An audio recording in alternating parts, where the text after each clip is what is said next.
제가 어저께 점심 때 너무 맛있어가지고 좀 과식을 했더니 저녁부터 좀 탈이 나가지고 막 토하고 밤새 좀 전까지 계속 화장실을 들락날락거리다가 왔습니다. 그래가지고 지금 제가 이렇게 말씀을 나누다가 화장실로 달려갈까봐 사실 심히 걱정이 되고 있습니다. 같이 기도해 주시면 감사하겠습니다. 저는 카자흐스탄에 이제 선교사로 나온 지 21년 차 되었습니다. 여기 계시는 우리 주민호 선교사님 그 살렘 팀에 같이 동역하기 위해서 알마타로 들어와서 한 1년 반 정도 언어를 배우고 나서는 저희가 그 크즈로다라고 하는 지역이 카자흐인들이 한 90%가 넘게 살고 있어요. 그래서 거기가 카자흐인들이 많이 산다고 그러고 또 이제 교회가 필요하다고 그래서 저희가 이제 그리로 이동을 해서 사역을 시작을 했었어요.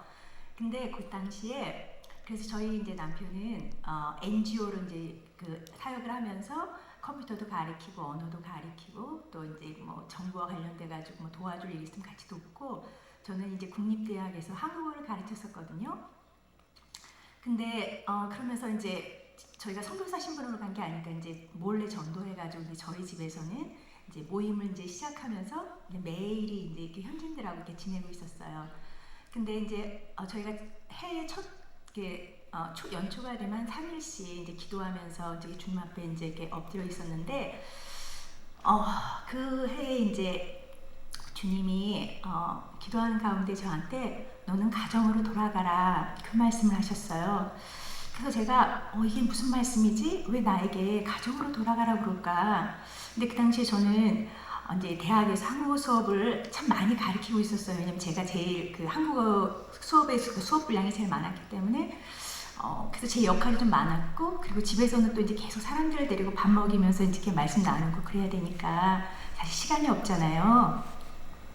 그런데 이제 그래서 저희 사실 그 당시에 2살 반 된 딸을 한국에서 데리고 와서 그 당시에 저희 딸애가 3살 한 반 정도 됐을 때였는데 그래서 종일반 유치원을 보내고 있었거든요. 근데 주님이 저한테 가정으로 돌아가라 그러셔서 가정으로 돌아가기 위해서 내가 뭘 어떻게 해야 되나 그런데 제가 이제 수업 일수를 좀 조정을 해야 되겠더라고요. 그러니까 이제 시간을 좀 아이와 가정에서 좀 많이 더 보내라고 하시는 것 같아서 다른 거는 뺄 수가 없으니까 학교에서 좀 욕을 먹어가면서 수업 일수를 좀 줄이고 그러면서 제가 이제 가정이라고 하니까 이제 아이에게 좀 이렇게 눈을 돌리게 됐어요.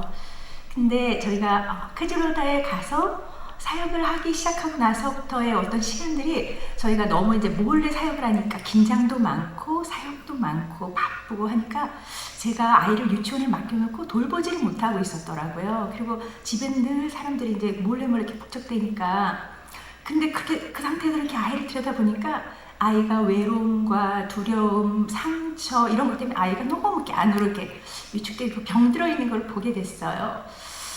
근데 그러면서 제가 내가 이 아이를 돌봐야 되겠구나.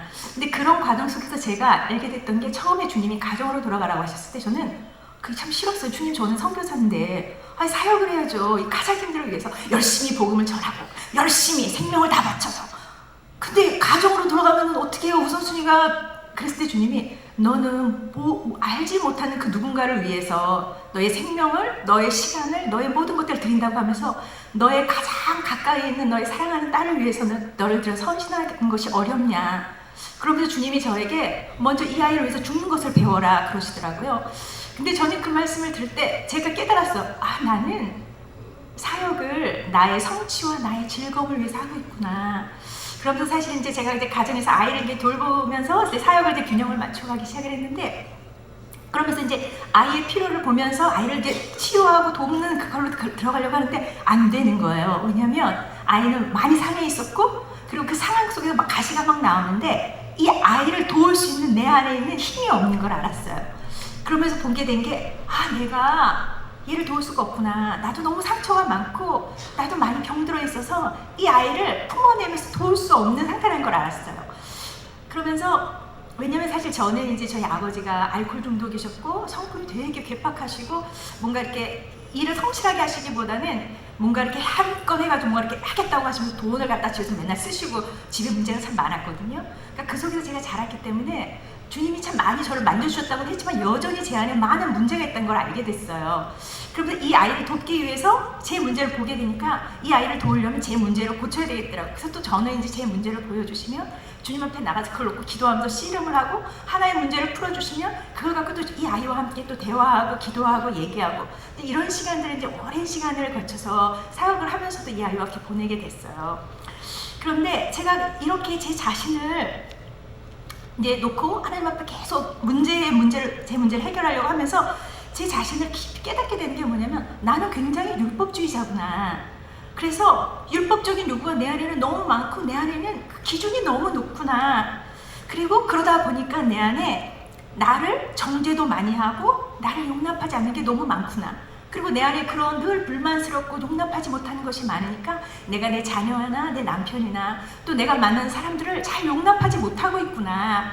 이제 이런 것들을 깨닫게 됐어요. 그래서 제 안에 이렇게 보니까 제 안에 기준이 사람들은 이래야 돼. 이런 것이 상식이야 라는 게 너무 많았고 그리스도인은 이렇게 해야지 하면서 제가 그리스도인들이 갖고 있는 기준도 너무 많고 또 선교사니까 선교사는 이래야 돼 하면서 사실 제가 할 수도 없으면서 세우는 기준들이 너무 많은 거예요. 그러니까 제가 그것들을 막 애를 쓰면서 하는데 하지 못할 때 나한테 너무 화가 나고 내가 너무 밉고 나에 대한 정죄감도 많고 그리고 또 내가 기대하는 내 자녀들이나 내 남편, 내가 만나는 사람들이 뭔가 해내야 될 것 같은데 못하는 걸 보면 또 정죄하고 속에서 판단하고 속상해하고 미워하고 있는 저를 이제 보게 되더라고요. 그러면서 제가 깨닫게 되는 게 내 마음이 지옥이구나. 내 안에는 매일 사망이 역사하고 있구나. 그러면서 제가 죄와 사망의 법 아래서 제가 살아가고 있다는 것을 알게 됐어요. 저는 사람들한테 복음을 전하고 생명을 전한다고 하지만 내 안에는 사망이 역사하고 있구나. 그래서 제가 주님 앞에서 내가 갖고 있는 기준들과 법들을 내려놓기 시작했어요. 그리고 그 법 대신에 성령님께서 말씀하시는 것을 듣고 따라가 보려고 애를 쓰기 시작을 했어요. 그런데 정말 쉽지 않더라고요. 그게 너무 제 안에 강하고 견고했고 그리고 끝없이 제게 말하고 있었어요. 너는 아내잖아. 이렇게 해야 해. 너는 엄마잖아. 이렇게 해야 해. 너는 그리스도인이잖아. 그걸 또 못 참아? 더 해. 왜 늘 피곤하다고 하니? 더 열심을 내야지. 너는 견뎌야 해. 너는 해내야 해.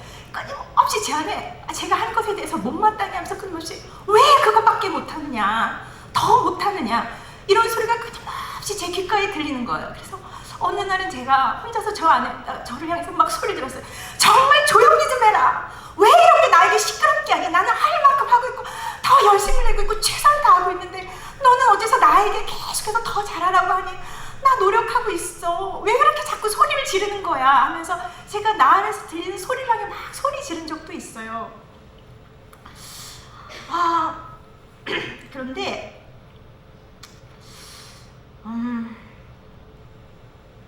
지금은 성령님께서 그 말씀하시는 것을 듣고 그것을 먼저 제 안에 적용해 보려고 굉장히 애를 쓰고 있습니다. 그런 시간을 지금 계속 보내고 있는 것 같아요. 근데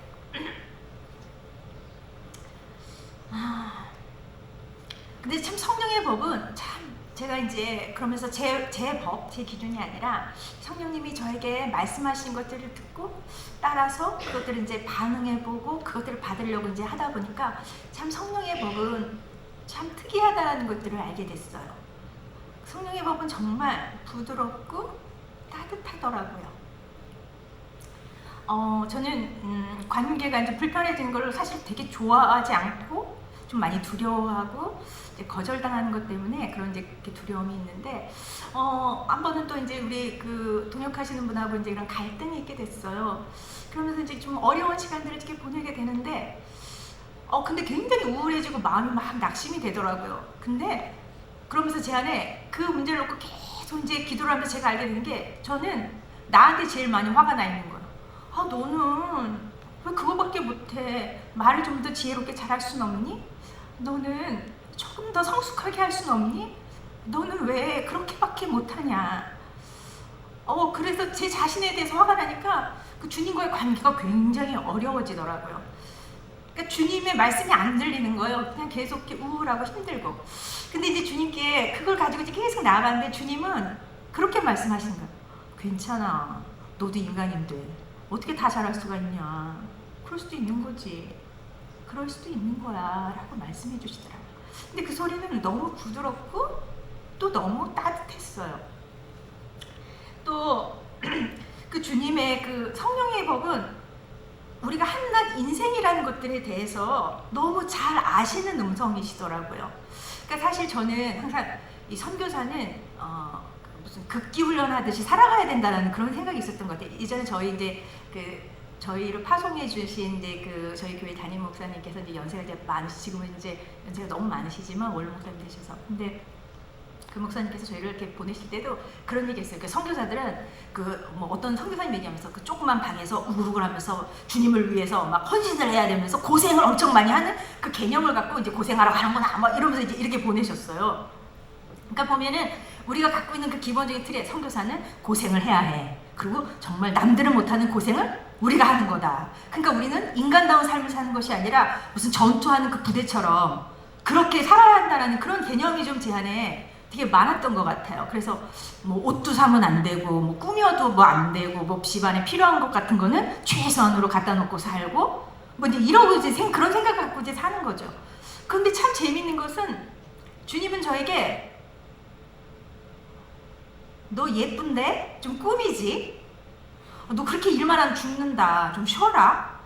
내가 만든 게 얼마나 좋은 게 많은데 좀 즐기지? 이렇게 말씀을 하시더라고요. 근데 그것들을 참 받는 게 굉장히 어려웠어요. 아니 그게 무슨 선교사의 삶이야. 근데 이렇게 가만히 보니까 제가 만나고 있는 사람들은 국기 훈련을 하면서 살아가는 사람들이 아니라 한낱 인생을 살아가고 있는 평범한 사람들이더라고요. 매일 맛있는 거 먹고 싶어 하고 좋은 옷 입고 싶어 하고 집을 예쁘게 꾸미고 싶어 하고 좀 삶을 즐기고 싶어 하고 인간으로서의 삶을 영위하는 사람들이었어요.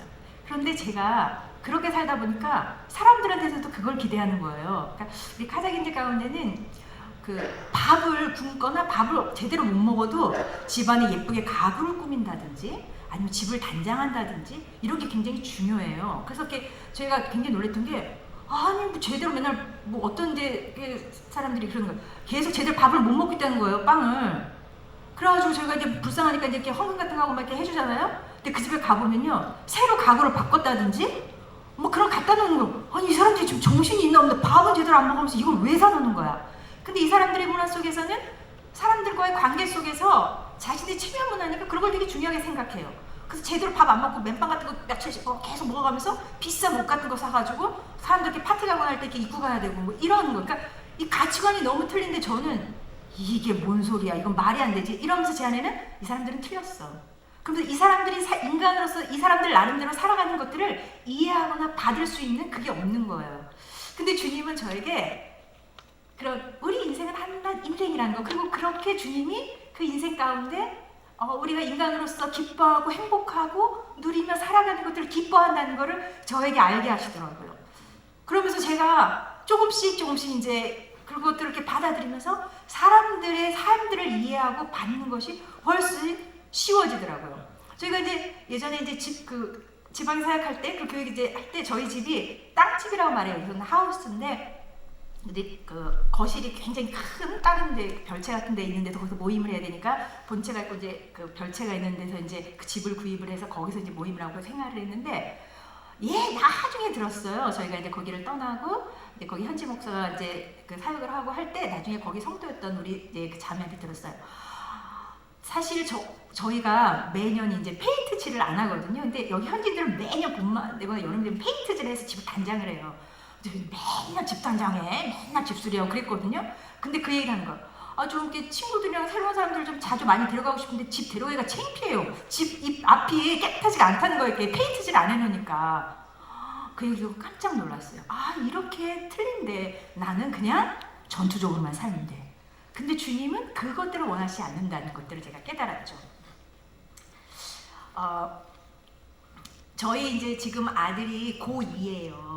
고2인데 저희 아들은 공부하는 되게 고집이 세고 정말 자기가 하고 싶은 건 뭐든지 해야 되는 스타일이거든요. 그러니까 저하고 너무 많이 부대끼는 거예요. 근데 너무 힘들다. 근데 정말 안 져요, 이 아들이. 근데 사춘기가 되고 나니까 정말 너무 힘들더라고요. 근데 이 아들이 이제 공부하는 스타일이 어떠냐면은 미리 공부를 이렇게 해놓지 않고 내내 놀다가 막판이 되면은 한 이제 10시나 되면 이제부터 이제 공부 좀 해볼까? 숙제 해볼까? 이러면서 막 공부를 하다가 졸리면은 엄마 나를 새벽에 4시에 깨워주세요. 뭐 5시에 깨워주세요. 그러면서 일어나가지고 졸면서 숙제하면서 공부하면서 시험 공부하고 막 이러면서 학교를 가요. 그런데 보면은 어쨌든 자기가 나름대로 성적 관리를 해서 성적도 잘 받아오긴 하는데 저는 늘 그게 이제 못마땅했어요.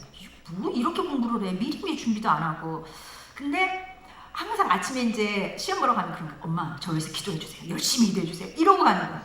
그러면은 제가 알았어. 하지만 속으로 지가 공부를 해야지 무슨 뭐 공부 안 해놓고 기도해달라고 하는 것 같으니까 좀 기분이 나쁘잖아요. 근데 이제 그런 일이 계속 반복되니까 제가 이제 어느 날은 이제 또 아침에 그 부탁을 해서 제가 속으로 주님 얘한테 좀 본때를 보여주세요. 이렇게 살면 안 된다는 거 좀 본때 좀 보여주세요. 이 도대체 간에 말이 안 통하고 얘 도대체 왜 이렇게 사나요? 그러는데 주님이 저한테 왜? 나는 얘가 필요할 때마다 나한테 이렇게 간절히 매달리게 난 좋은데? 제가 너무 놀랐어요. 저는 주님이 제 편인 줄 알았거든요. 근데 아들 편이시더라고요. 그러니까 그 아들의 수준에 맞춰주시더라고요. 그러면서 이 아이의 영적인 수준은 그 수준이 아니구나. 그냥 이렇게 주님이 얼마나 선하신지 기도하면 뭐 어떻게 되든 간에 이렇게 기도하면 도와주시는 하나님이라는 것을 알아야 하는 그 시기구나. 주님은 그것을 아시는구나. 그러니까 그 말씀이 저를 너무 편안하게 하고 자유케 하는 거야. 그래서 그 뒤로는 계속 그러면 알았어. 화이팅! 기도 열심히 할게. 그럼 평소에도 더 열심히 하면 좋겠어. 이제 제가 이렇게 말하게 된 거예요. 저희가 현지인들을 또 이렇게 만나다 보면은 참 이해할 수 없는 행동들, 말들, 태도들 이런 것 때문에 갈등들이 참 많잖아요. 그리고 때로는 좀 무례한 요구들도 참 많고. 그래서 제 마음에 막 씩씩대고 마음이 막 상해서 이 인간들을 진짜 어떻게 해 하면서 이렇게 마음이 참 힘들어지면 그러면서 그거 갖고 주님 앞에 나가면 주님은 저에게 성령으로 그렇게 말씀하시는 거예요. 걔가 뭘 몰라서 그렇다. 걔가 상처가 많아서 그래. 걔는 조금 기다려줘야 해. 걔는 이걸 너무 원해. 그러니까 그냥 줘. 걔가 그걸 너무 원한다. 그러면서 그 지체들의 그 간절한 그 목마름들을 느끼게 하시더라고요.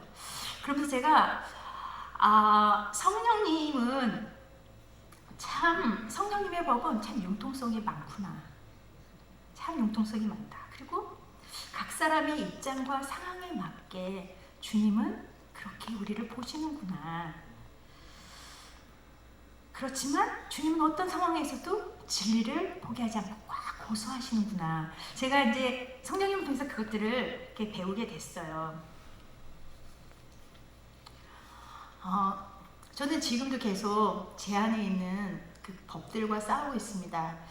주님을 알아가면 알아갈수록 우리가 이렇게 하고 싶어지는 목표들, 기준들이 높아지니까 자꾸 순간순간마다 그것이 저의 법이 돼서 나에게 그것들을 요구하고 또 사람들에게 요구하는 일들을 하게 되는 것 같아요. 그래서 매일 성령님의 법이 나를 주장하시도록 주님 앞에 계속 나가지 않으면 어느 순간 저는 정말 율법주의자가 되고 항상 사람들을 정죄하는 사람이 되는 것 같습니다. 오늘 본문을 다시 한번 같이 읽으실까요? 한번 본문 좀 다시 같이 1절부터 4절 같이 읽어보실까요? 하나, 둘, 셋. 그러므로 이제 그리스도 예수 안에 있는 자에게는 결코 정죄함이 없나니 이는 그리스도 예수 안에 있는 생명의 성령의 법이 죄와 사망의 법에서 너를 해방하였습니다.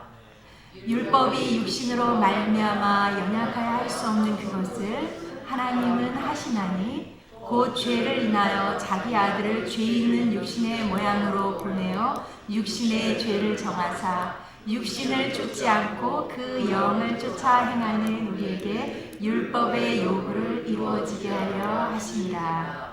아멘. 오늘도 하루를 보내시면서 여러분들이나 저나 저희들 안에 있는 율법과 그 기준으로가 아니라 성령님이 말씀하시는 그 법을 쫓아서 오늘 하루도 사시고 승리하신 하루 되시기를 바랍니다. 같이 기도하시겠습니다. 사랑하는 아버지 감사합니다. 성령님을 통해서 우리에게 주님의 법을 가르치시고 그 법으로 살아갈 수 있도록 인도해 주셔서 감사합니다. 아멘. 주님, 오늘도 주님 저희가 저희의 법이 아니라 죄와 사망이 역사하는 저희의 기준의 법이 아니라 생명이 역사하는 주님의 법으로 살겠습니다. 아멘. 오늘도 우리에게 말씀하여 주시고 가르쳐 주시고 성령님 우리 안에서 나타내어 주십시오. 아멘. 감사합니다. 예수님의 이름으로 기도합니다. 아멘.